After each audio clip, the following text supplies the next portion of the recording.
Congressional hearings begin this morning in the Enron investigation.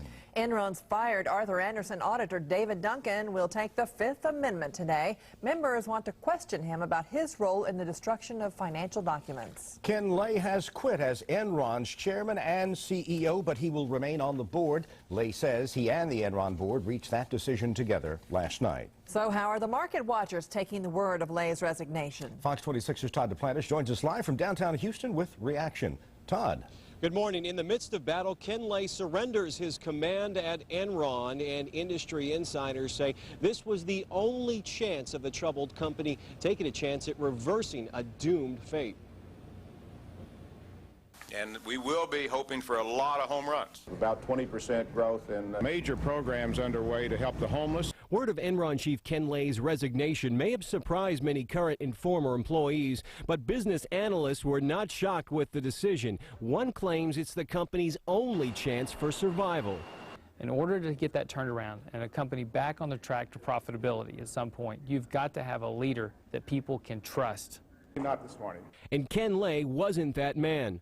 Wunderlich Securities' Lance Roberts compares Lay's accountability to a military general who's lost the trust and confidence of his troops. He says if Lay was headed into battle, he'd be mounting the charge alone. It doesn't matter how good of a leader you are. If you run up that hill leading the charge and nobody's following you, you're not leading anything. And right now, I don't know about you, I don't know how many people would actually follow Ken Lay back up that hill. Roberts credits Lay as a brilliant businessman. In 1986, he started Enron, and by last year, it was the 7th largest corporation in the country.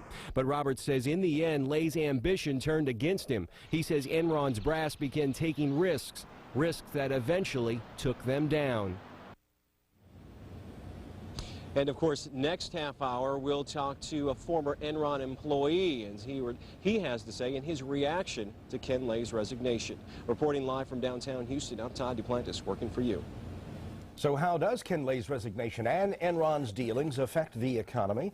We'll get some answers from Houston Business Journal publisher John Beto at about 6:37.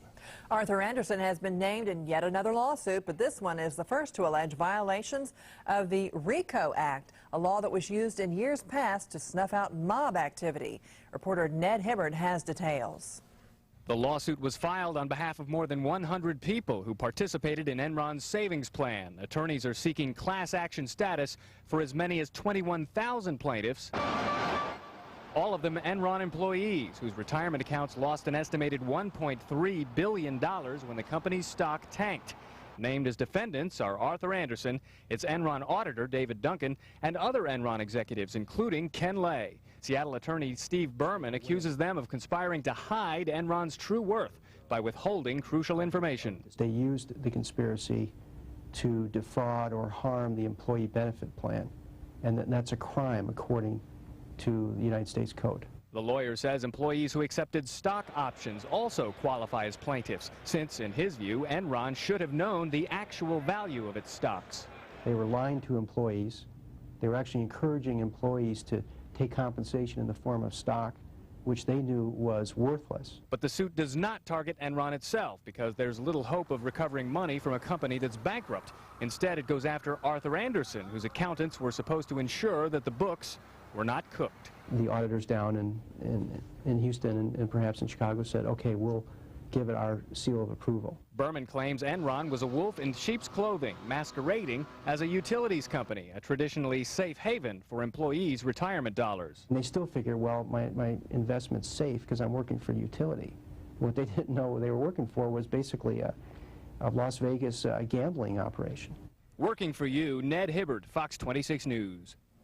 Arthur Andersen attorney Rusty Hardin says he will not comment on the racketeering lawsuit because he has not seen it.